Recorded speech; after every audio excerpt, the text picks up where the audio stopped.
Bonjour à tous. Je tiens à féliciter toute l'organisation pour cet événement, ce colloque. Je pense que c'est une très bonne initiative et puis ça permet de pouvoir échanger sur le sujet qui me tient à cœur, mais qui est très important, je crois, pour le futur. Donc, félicitations et merci de l'invitation. Je suis bien heureux d'être ici. Je vais vous décrire un petit peu, dans une présentation de quinzaine de minutes, là, qui est Produit Neptune un peu, pour vous situer, puis également tout ce qu'on a fait par rapport au développement durable jusqu'à maintenant. Bien sûr, il reste encore beaucoup de choses à faire, mais disons qu'on s'est mis à la tâche il y a plusieurs années et puis ça évolue.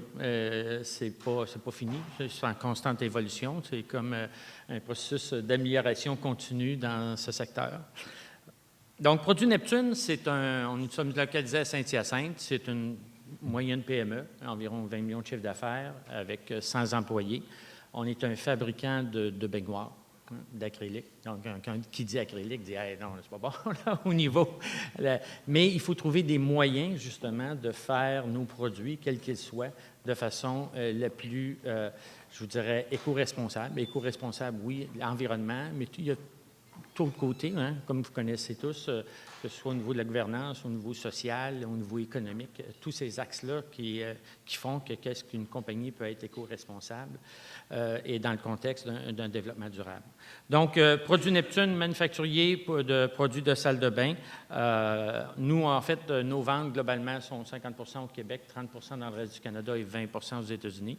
C'est un produit de milieu à haut de gamme. Pour savoir un bain, juste pour se mettre dans le contexte, il y a 3 créneaux de distribution. Il y a les boutiques spécialisées. Comme vous voyez, il y en a sur Montréal, des boutiques où vous allez pour faire le choix de vos produits et accessoires de salle de bain. Après ça, il y a ce qu'on appelle les gros 6, qui est un autre segment de marché qui se vend aux professionnels de l'industrie, donc les plombiers, les contracteurs. Et puis après ça, il y a les grandes surfaces, que ce soit Home Depot, Rona.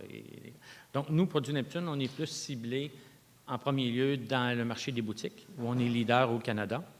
Et après ça aussi, on a une ligne de produits qui est différente, qui s'adresse au marché de la construction et des professionnels. La mission de Produit Neptune est un manufacturier et distributeur nord-américain pour salles de bain, au design et au style innovateur. L'innovation est très importante pour nous, respectueux du développement durable. Donc, pour nous, c'est dans notre mission. On a changé notre mission lorsqu'on a commencé à s'engager dans cet axe-là. Notre proposition à valeur ajoutée avec des partenaires de choix. Donc, nous, on ne vend pas à tous les boutiques. Mettons qu'il y a 20 boutiques à Montréal, on ne va pas vendre nos vins. On va sélectionner les meilleurs et chez les qui qu'on va être, on va avoir une forte présence. Pourquoi? Pour protéger la marge aussi de nos partenaires. Parce que si votre produit est vendu à toutes les 20 boutiques, bien, chacun baisse les prix, casse les prix. Et là, il n'y a personne qui veut vendre vos produits. Donc, c'est certain qu'on est dans un contexte.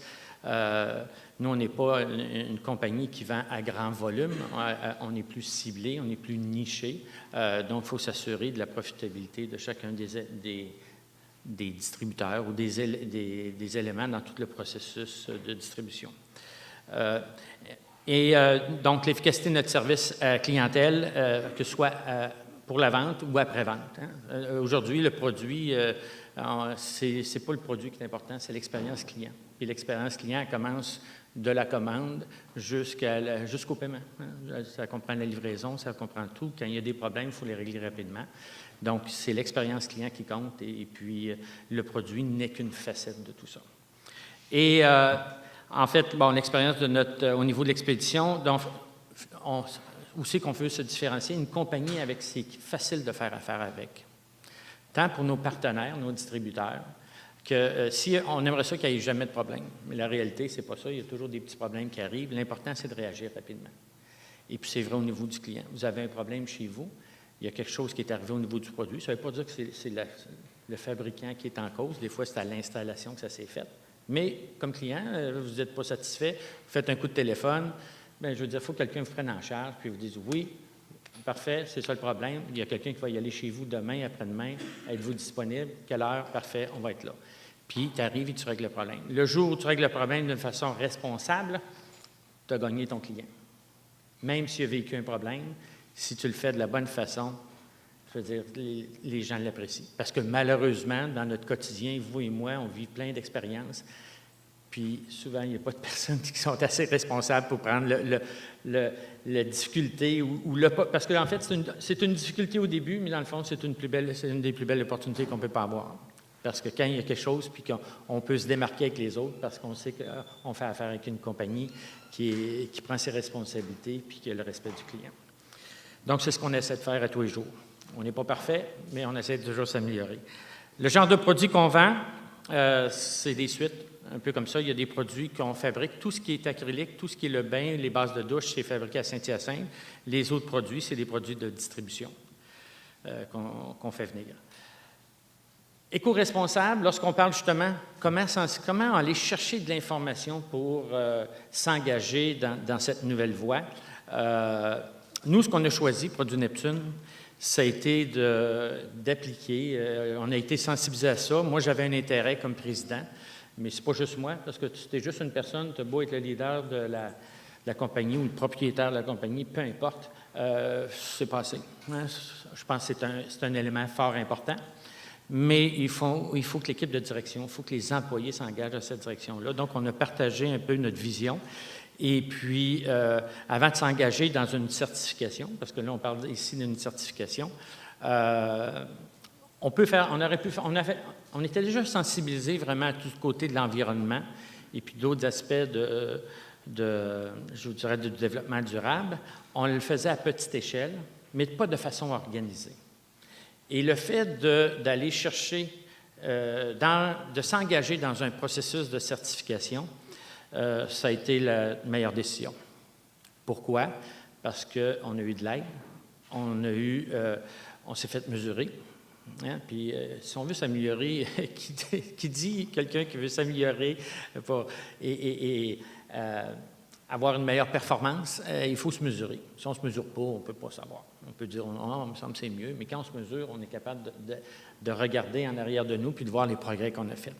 Et le fait de s'engager dans une certification, bien, il y a eu des experts qui sont venus et les gens nous aident à nous mesurer sur différents aspects du développement durable, que ce soit l'utilisation de l'eau, l'utilisation de l'énergie, les rejets, sur plusieurs aspects, on est évalué. Et suite à ça, bien là, après ça, il faut prendre un engagement sur... On ne peut pas tout faire en même temps. Il faut choisir nos batailles, puis ce sur quoi on était prêt à s'engager au cours des 2 prochaines années à faire pour pouvoir avoir accès à une certaine certification, un niveau pour être reconnu. Puis c'est ce qu'on a fait. Donc, je vous dirais, pour nous, ça a été crucial de s'engager dans un processus de certification. 2, ça nous a permis d'aller chercher l'expertise par des gens compétents. Ça nous a permis de nous mesurer. Puis, ça nous permet également, je vous dirais, parce que ça a été un projet d'envergure, et puis c'est difficile de mettre un chiffre là-dessus, mais je vous dirais, un des gros avantages aussi, c'est que ça mobilise l'organisation. Puis mobiliser l'organisation, là, quand vous parlez comme avec tous vos employés, puis c'est vers là qu'on s'en va, puis voici ce qu'on va faire, puis voici le plan de match, puis on s'est fait mesurer, voici ce qu'il faut améliorer, tout ça. Quand les gens, on peut embarquer les gens, là, on peut faire des miracles. C'est vrai dans ce cadre-là, comme c'est vrai dans plein d'autres choses. Puis c'est difficile d'évaluer, quand on regarde, je pense, demain au niveau du colloque, c'est quoi les retours, les retombées. Moi, j'en ai plein.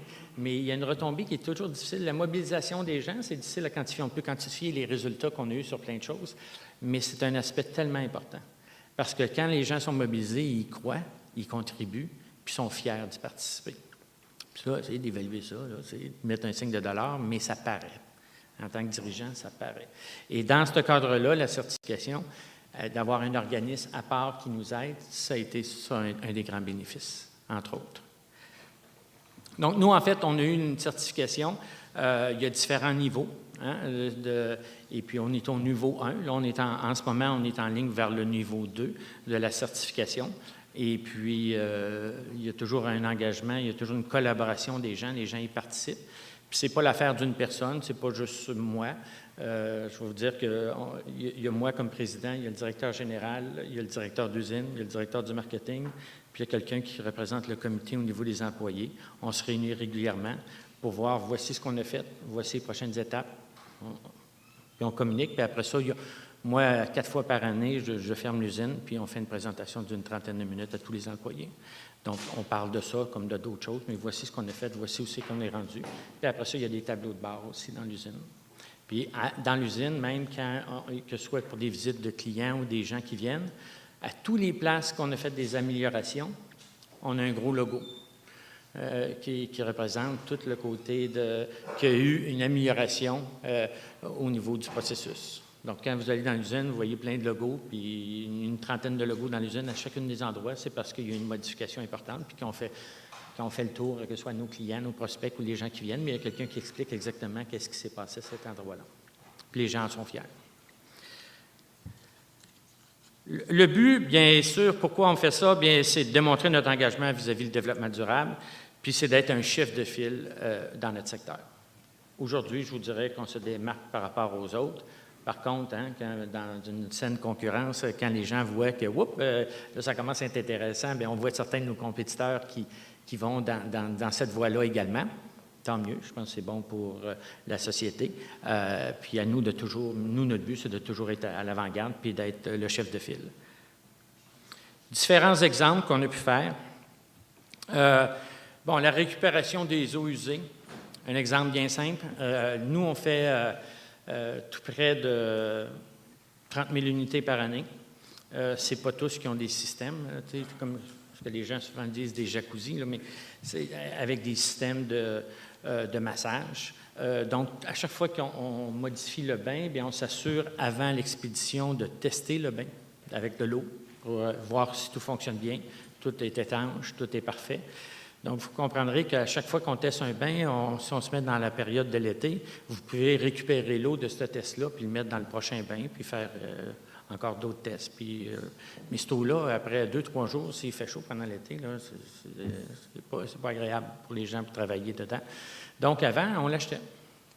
Maintenant, ce qu'on fait, c'est que, puis quand on l'achetait, là, pour la quantité de bains qu'on fait, nous, c'était l'équivalent de plus que de 2 piscines olympiques remplies d'eau. Qu'on jetait. Maintenant, on récupère, c'est un filtre, au même titre qu'une piscine. Il y a un gros contenant qui est au plafond et puis qui récupère l'eau et puis qu'elle est filtrée, puis qu'elle est même chauffée pour les employés pour l'hiver, parce que l'hiver, dans une usine, c'est pas aussi chaud que dans les bureaux. Quand travailler avec de l'eau qui est un peu plus froide, là, mais là, on chauffe l'eau. Elle est toute filtrée, elle est chauffée, puis c'est plus plaisant pour les employés. Maintenant, on ne jette même pas ça d'eau par année.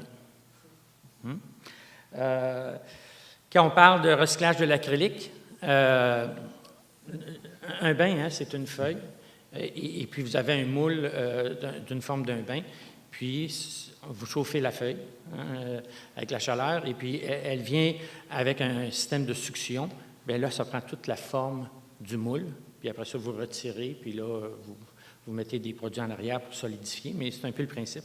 Ce qui fait que la feuille, bien, il y a toujours des retailles que vous devez faire. Couper le bain, un coup qu'il a été moulé, il y a toujours des retailles qu'il faut faire. Bon, un peu comme quand on fait un cadeau de Noël, quand on prend l'emballage, on fait le cadeau, il y a toujours des choses à couper. Bien, vous pouvez vous imaginer que toutes les retailles qu'on peut faire, nous, c'est l'équivalent de 3000 bains qu'on jetait.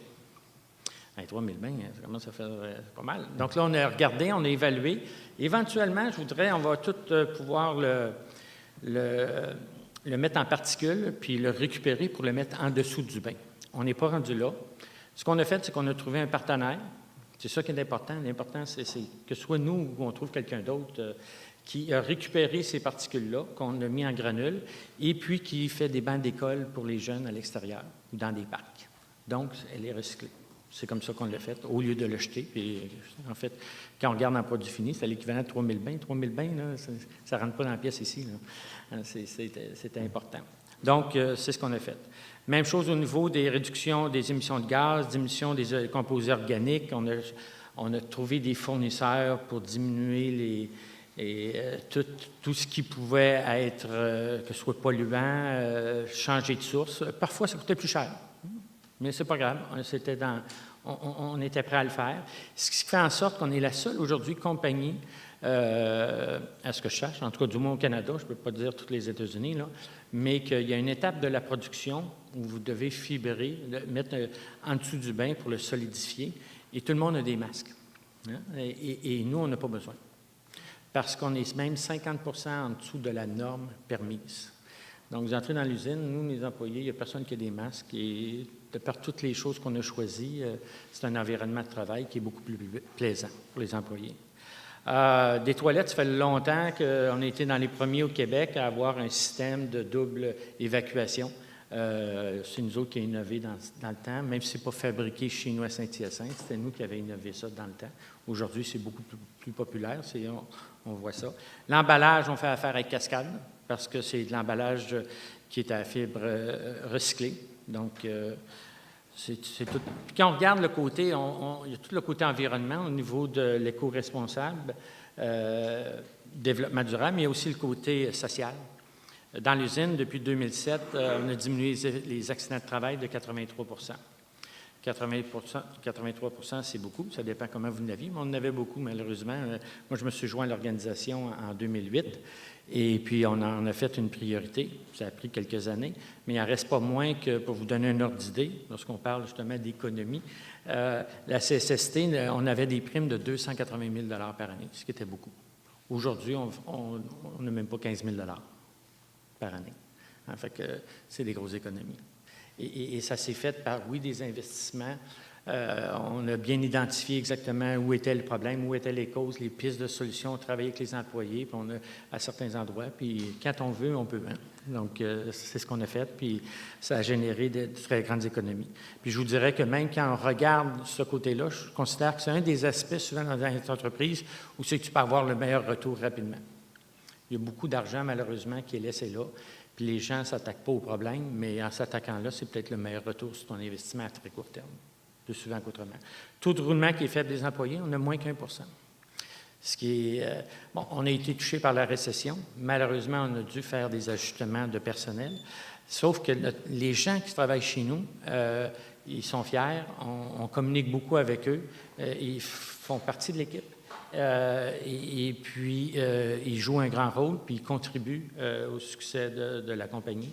Et puis, on a gagné un prix en 2014, le prix ambassadeur par Plestis Compétences, comme quoi que notre taux de roulement est moins de 1 % des employés. Les gens ne partent pas chez Neptune. On ne veut pas qu'ils partent, on veut qu'ils restent, mais je veux dire, c'est ce que tu souhaites, mais des fois, hein, mais puis pourtant, ce n'est pas un environnement de travail, on n'est pas dans une compagnie pharmaceutique ou dans des choses, c'est un environnement qui est un peu plus poussiéreux, malgré que nous, on n'en a pas beaucoup. Mais je veux dire, puis les gens restent parce qu'ils sont fiers, parce qu'ils ont une voix, on les écoute, et puis on a des projets sur la table, puis on avance. On a gagné des prix, CSST, même le prix national en 2009 sur l'implantation d'un bain, justement pour diminuer les risques d'accident. La période de décembre et janvier, c'est une période qui est... je ne serai pas morte, là, mais que les ventes baissent beaucoup. C'est normal. Vous, comme consommateur, c'est pas le 20 décembre ou le 4 janvier, vous dites, on va aller acheter un bain aujourd'hui. c'est cette période-là de l'année, parce que 50 % de nos ventes sont au Québec. C'est une période qui est vraiment creuse. Et ce qu'on a fait, nous, c'est qu'on s'est aperçu que plusieurs de nos employés, dans l'usine, entre autres, qui n'avaient pas leur certificat de secondaire 5.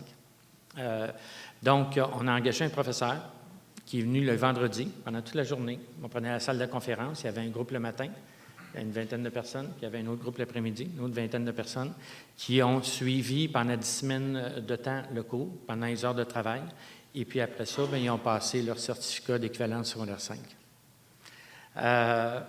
Donc, je vous le disais tantôt, au niveau économique, il y avait le recyclage, la récupération des eaux, diminution de 16 % des composés volatiles. Le côté économique, je vous ai parlé de l'emballage, les changements, hein, c'est simple, hein, les boîtes avant, là, étaient toutes blanches, étaient super belles. Écoute, c'était presque une publicité. Mais c'est bien beau, mais après ça, le plombier ou le consommateur, il prenait puis il jetait la boîte. À cette heure, on peut la récupérer. Mais on a décidé de la mettre brune, puis oui, ça fait moins glamour, mais on annonce à tout le monde que pour l'environnement, c'est mieux et tout ça, puis on l'a fait. Tous nos catalogues sont recyclés et recyclables, l'encre aussi. Et donc, on a fait ces changements-là dans l'industrie. On a amélioré tout ce qui est le côté transport, aussi inventaire, Après ça, du côté de l'environnement, tous les bacs de matières premières. On ne l'a pas juste au niveau du papier, mais du métal, du verre, le carton. Toute l'eau utilisée, ce n'est pas des bouteilles d'eau, mais c'est de l'eau filtrée qu'on utilise à l'intérieur de l'usine. Donc, l'amélioration de l'air, que je vous ai dit, qu'on était les seuls employés. Quand on parle qu'on a diminué le nombre d'accidents de 83 de 280 000 à 20 000, notre personne des ressources humaines, Véronique, elle à tous les jours, elle va sur le plancher, puis elle a un contact visuel avec tous les employés. Tous les jours. Fait que c'est sûr que ça donne un effet de proximité. Je ne vous cacherai pas que des fois, ça nous amène des problèmes qui sont plus des problèmes personnels, puis c'est pas. Mais on aide les gens l'apprécient, on est à l'écoute, puis c'est pour ça que les gens ne partent pas. Puis c'est pour ça qu'ils sont satisfaits, puis c'est pour ça qu'ils contribuent, puis qu'ils ont un plaisir de contribuer. Puis pour moi, ils sont essentiels au succès, parce que quand on a des employés qui sont fiers, qui contribuent, bien, je vais dire, on se donne un avantage vis-à-vis de la concurrence, parce que je pense que toute compagnie devrait être comme ça, mais malheureusement, c'est plus l'exception que la règle. Notre engagement, on a à cœur le respect du développement durable. Nous innovons en réduisant l'empreinte écologique dans nos activités et nos produits. En optant pour la qualité de nos produits, vous faites un choix réfléchi dans un produit qui traversera le temps. Ensemble, nous agissons pour une bonne cause, celle d'un avenir en parfaite harmonie avec la nature, par besoin, par plaisir, par pure responsabilité. De notre côté, ça a été une approche de certification. Lorsqu'on dit certification, nous, lorsqu'on parle de coûts, ce n'est pas des coûts astronomiques non plus. Là, hein. Je vous dirais, il faut que j'aille de mémoire, ça fait quelques années, là, mais c'est total, là, c'est une affaire de 2 500, 5 000 $. Ce n'est pas astronomique. Là. Et ceci dit, bon, il y a peut-être des personnes, des fois, qui ne veulent pas s'engager dans ce ordre de coûts-là, mais il n'en reste pas moins que de participer déjà aux événements, juste aux événements, que ce soit un colloque comme aujourd'hui, où je sais que parce que je vais vous dire, je ne suis pas une affaire je ne suis pas biaisé, mais je suis président de Produits Neptune, mais je suis également maintenant sous le conseil d'administration du Conseil des industries durables. Et qui maintenant, c'est eux qui gèrent justement la certification, entre autres avec M. Cadieux. Et il y a un colloque qui est organisé où les gens sont bienvenus et ça peut les exposer un petit peu c'est quoi le développement durable, qu'est-ce que ça peut représenter. Et puis là, bien, évidemment, il y a plein de contacts qui peuvent se faire. Après ça, bien, la personne décidera si c'est avantageux ou non d'aller vers une certification. Mais moi, je dirais qu'à la source, il faut que l'entrepreneur qui ait un certain intérêt. Là, hein. Puis l'intérêt, ce n'est pas de trouver les réponses. L'intérêt, c'est de tout de suite voir, d'aller aux sources d'informations, voir qu'est-ce que ça représente, qu'est-ce que ça veut dire. Puis après ça, bien, il prendra une décision éclairée suite à ces informations-là. Sauf que le coût, pour moi, là, le coût du développement durable, ça n'a pas été de s'engager dans une démarche d'aller chercher de l'information. Le coût est presque nul. Hein? Ça n'a pas été non plus, dans mon cas, la certification, parce que que ce soit 2 500 ou 5 000 $, je peux comprendre que ça représente de l'argent, mais quelqu'un qui veut s'engager dans cette démarche-là, ça ne devrait pas être un frein. Si ça, c'est un frein, on a un problème. Il n'y a peut-être pas assez d'engagement. Mais, si, pour X raison, je ne veux pas juger, si c'est un frein, bien, je veux dire au moins de pouvoir échanger avec les gens, puis de s'engager, puis d'aller chercher l'information. Parce que le plus gros coût que ça a été vraiment lorsqu'on identifie des sources, que ce soit d'économie, de diminuer des accidents, de faire ça. Il y a des fois que là, il y avait un coût, puis là, il fallait regarder en tant qu'une personne d'affaires, dire hey, « j'ai-tu mon retour sur l'investissement, ça va prendre dessus, comment ça va me prendre? » Parce que on a tout un budget limité, hein? Je veux dire, à un moment donné, que ce soit en termes de ressources humaines ou de ressources financières, il faut bien évaluer les décisions qu'on prend. Puis c'est vrai aussi également dans le développement durable.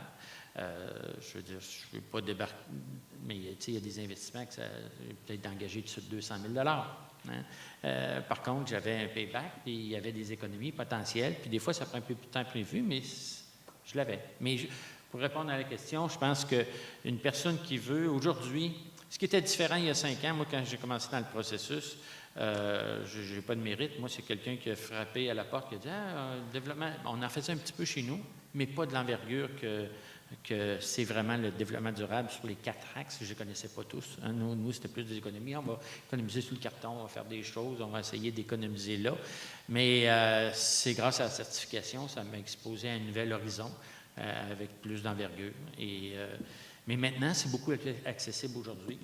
Puis, il y a plein de sources. Le colloque en est un exemple. Il y avait quelque chose la semaine passée à Laval, une journée complète sur le développement durable. Quelqu'un qui veut chercher, il y a des sources possibles. Ces sources-là, ça ne coûte rien. C'est pas grand-chose. Mais il faut un vouloir au départ. Hein? Il faut avoir de l'intérêt, il faut avoir un vouloir, puis on s'expose. Bien là, pour l'entrepreneur, là, je peux dire mon opinion personnelle, là, mais je veux dire, c'est pas... je pense que le défi, c'est pas l'accès à l'information aujourd'hui. Quelqu'un qui veut, c'est possible de le trouver. Je pense que le défi au niveau de l'entrepreneur, c'est pas l'argent non plus, même si l'argent peut être un volet très important, parce que c'est pas tant que ça au départ. Je pense que le défi, c'est qu'il n'est pas capable d'évaluer les retombées puis les avantages. Et les avantages qualitatifs, ça, il est capable d'en voir. Ça, il ne voit pas tout. Tant que tu n'es pas entré dans le programme, je ne les voyais pas toutes. Puis encore aujourd'hui, je ne dois même pas toutes les voir. Mais je veux dire, on en voit beaucoup. Il est capable. Mais les avantages qualitatifs, puis Dieu sait que pour l'entrepreneur, il regarde parce que c'est son porte-monnaie. Fait qu'il veut voir vraiment, c'est quoi les retombées, puis c'est avantageux pour moi et tout ça. Là, il y a un néant qui se fait. Puis je pense que la journée de demain, c'est un plus, mais souvent, c'est pas parlé. Et les gens voient ça vraiment comme, non pas que c'est payant, hein, comme André le disait, c'est que c'était plus, il ne sait pas, puis il voit juste un coût rattaché à ça, au lieu de voir l'avantage et les bénéfices. Et c'est de ce côté-là, je crois que si on veut que le développement durable prenne de l'expansion et qu'il y ait de plus en plus de membres et qu'il y ait une collaboration de plus en plus forte, une croissance, il va falloir démystifier ça et d'être capable de le quantifier. Et le jour où plus on va être capable de le quantifier, ça va faire moins peur aux gens. Puis c'est pas juste une question de peur, les gens vont y voir l'avantage de le faire. Moi, je considère que c'est un des défis les plus importants qu'on a. J'ai remarqué une chose de toutes les présentations. On pourrait peut-être s'attendre, quand la question est posée, comment aller chercher de l'expertise, que ça vient d'ailleurs, qu'il y a un expert qui va venir d'ailleurs puis qui va venir amener ça dans l'entreprise. Et ce que j'ai entendu de toutes vos présentations, c'est que c'est à l'interne de vos entreprises qu'il y a eu des gens qui ont eu, bon, on peut dire un focus, qui se sont posés des questions, puis qu'en posant des questions, ils ont trouvé des solutions, des innovations, tout ça. Donc, je voulais valider avec vous si c'était aussi l'impression que vous avez, que oui, il a fallu aller chercher de l'information à l'extérieur, mais que vous êtes devenus des experts, que vous avez innové, que vous avez trouvé des solutions. C'est l'impression que ça m'a donné vous entendre. On était déjà sensible à ça, sauf que ceci dit, même si on était sensible, là, on se rapporte à il y a 5, 6, 7 ans, c'était quand même mineur par rapport à aujourd'hui. Tu sais, je veux dire, on était plus sensible que les autres. Oui, on a fait des changements à l'interne, mais moi, ça a été vraiment l'aide extérieure qui a fait que ça a donné cet impact-là. Puis initialement, tu sais, ça a été moi qui ai été intéressé, ça m'a interpellé pour différentes raisons. Oui, il y a le côté de l'environnement, puis il y a le côté, puis je ne savais pas tous les autres volets, donc il faut que je sois bien transparent, je ne savais pas à ce temps-là. Mais c'était le côté de l'environnement que je voyais. Puis l'autre côté, bien, je dirais qu'on était dans, si on se rappelle, il y a quelques années, tout le secteur manufacturier, et même encore aujourd'hui, ce n'était pas un marché qui était facile. Puis avec toute la crise aux États-Unis, moi, je me retrouvais dans une situation de crise où j'avais perdu le tiers du volume puis la moitié de la profitabilité. Donc là, je recevais plus d'appels des banquiers que de tout, que tout le monde. Donc, il y avait un moment difficile. Puis là, quand quelqu'un dit « Ah, les colloques, tout ça, je peux y aller. » Ça m'intéressait, mais de l'autre chose, disons que ce n'était pas ma priorité. Ma priorité, là, c'était le financement, comme on disait tantôt. Puis de façon assez importante, sur une échelle de 1 à 10, c'est 12. Donc, donc, j'avais cette problématique-là. Puis, c'est sûr qu'un bain, on n'est pas les seuls produits comme ça. Hein. Vous imaginez un bain, là, que les gens ne font pas la différence entre le bain de la Chine, le bain qui est de nous. Pourtant, il y a une différence au niveau qualité, puis aussi au niveau, bien sûr, les sources d'énergie pour faire le produit. Un, c'est le charbon, hein, qui est très, au niveau de l'environnement, très néfaste. Mais les gens ne savent pas ça. Et donc, c'est une copie. Malheureusement, c'est un produit à valeur ajoutée. Puis avec tout ce qui s'est passé, rendu une commodité, les gens investissent plus dans les douches avec les jets, plus dans les bains avec les jets. Donc, ça vient une coquille seulement. Donc, ça se rapproche plus. On est passé d'un produit à valeur ajoutée à une commodité, malheureusement. C'est pas ce que je souhaitais, mais c'est ce qui est arrivé. Donc, je ne contrôle pas le marché, il faut que je m'adapte au marché. Et par contre, là, je voyais le côté du développement durable comme un avantage concurrentiel, potentiel. En tant qu'homme d'affaires, je me disais, c'est peut-être une piste à regarder. Parce que si je suis capable de faire quelque chose, est-ce que ça va me donner un avantage? Puis je vais pouvoir coller cet avantage-là à une commodité, mais malheureusement le produit, qui va faire que je vais pouvoir me démarquer. Bon. Donc là, et j'ai été à un écologue, puis là, en regardant, puis là, je voyais, puis là, j'essayais d'évaluer, je disais, hey, ça peut-être être une portée, comment ça va me coûter, ça, comment ça va me rapporter, nan. Bon, tout ça pour dire, finalement, tu plonges, puis c'est là que je suis embarqué dans la certification, puis avec l'aide et tout ça. Par contre, je n'ai pas dit oui à tout, hein, puis encore aujourd'hui, hein, tu sais, des fois, on ne peut pas tout faire en même temps, hein, parce que le jour où tu t'embarques, là, tu reçois des appels de consultants de si l'énergie, l'économie d'eau, de wow, un instant, on va y aller étape par étape, selon le plan de match que je veux faire. Et là, ce que j'ai fait, moi, c'est tout de suite au départ, lorsque les intervenants sont venus, au lieu de dire, bon, on va se rencontrer, assieds-toi à mon bureau, bien, j'ai tout de suite impliqué des gens. Puis quand j'ai impliqué des gens, on était tout de suite 5. Même si c'est une petite compagnie, bien, j'avais mon directeur d'usine qui était là, j'avais un ingénieur, j'avais un des employés qui était très sensible à ça, puis j'avais mon directeur de vente et au niveau du marketing. Donc, ça a été une discussion de groupe. La personne a pu décrire les avantages, puis après ça, on a discuté ensemble, puis là, on est embarqué dans ce processus-là parce qu'on y voyait des bénéfices qualitatifs, oui. Moi, je voyais quelque chose au niveau quantitatif, mais difficile à mesurer, je ne le savais pas, mais je me disais, ça vaut la peine d'essayer. Donc, ça a été comme ça. Donc, l'implication des employés, ça a été par la suite. Parce qu'au départ, il faut que ça vienne de la direction. Ça peut venir des employés, mais si la direction n'est pas convaincue, si le chef de la direction n'est pas convaincu, perdez votre temps, là. Je veux dire, c'est lui qui va mettre l'argent au bâton, c'est lui qui va être prêt à faire, puis c'est lui qui va en faire une priorité. Si c'est pour être la 10e priorité, ça ne donne rien, vous êtes sûr que ça ne marchera pas. Donc, il faut que ça vienne du dirigeant, et puis après ça, l'implication des gens, puis après ça, c'est les employés. Puis je veux dire, au fur et à mesure qu'il y a des petits succès qui se présentent, puis que les gens voient que c'est concret, puis des fois, ils en récoltent les bénéfices, parce que c'est bien beau le côté financier, mais moi, quand j'ai quelque chose pour changer l'eau, là, puis mettre les camions, filtrer l'eau, puis que les employés, bien, c'était de l'eau chaude, même l'hiver, pour travailler, je ne sauvais aucun coup avec ça. C'était minime. C'est l'avantage, c'était pour les employés. Dans le cas des accidents, oui, ça a été, mais pour les employés aussi, c'est un meilleur environnement de travail. Quand on a investi au niveau de certaines matières premières pour réduire de ne pas être obligé de porter de masque, bien, c'est dans les employés qui en ont récolté les bénéfices. Moi, ça m'a coûté plus cher, mais il faut le regarder dans son ensemble. Il faut que tout le monde il fasse son gain dans ça. Puis, c'est un environnement de travail beaucoup plus plaisant pour tous. Donc, le jour où les gens voient que, il y a des bénéfices pour eux, là, les gens embarquent. Puis là, ça fait un effet de boule de neige. Puis là, c'est même plus une personne, c'est plus 5 personnes. Puis c'est pas juste un communiqué, c'est que tout le monde veut y contribuer, puis tout le monde amène des idées. Ça ne veut pas dire qu'on dit oui à tout, parce qu'à un moment donné, on ne peut pas tout faire, puis on veut les choisir. Mais les gens voient que la compagnie s'engage, qu'elle fait des choses concrètes, puis ils voient que c'est pas juste d'en parler. Tu sais, c'est beau le dire, c'est beau le penser, c'est beau le dire, mais ce qui est important, c'est ce qu'on fait. Donc, il faut faire des choses, puis on s'engage, puis c'est ça qui a fait la différence. Lorsque vous parliez au niveau de la convention collective, non, il n'y a rien d'écrit de façon officielle. Puis je ne le vois pas non plus, parce que le plus important, c'est pas ça, c'est l'engagement des gens. Puis en ce moment, on a un bon engagement des gens, puis c'est le fun de voir ça. Puis on est rendu à un stade que là, on regarde qu'est-ce qu'on peut faire de plus. Puis moi, mon défi, je ne veux pas déborder trop non plus, c'est après ça de comment je peux faire ce qu'on a fait à l'intérieur, à l'intérieur de la boîte, à l'intérieur de l'entreprise, pour essayer d'influencer le processus d'achat du consommateur. Hein, pour rendre ça, je vais dire ça, cet avantage-là public, puis que lui, dans son processus d'achat, il tienne compte de l'avantage qu'on a pour pouvoir se différencier. Facile à dire, pas facile à faire, que ça implique plein de choses, mais ça, c'est un autre défi.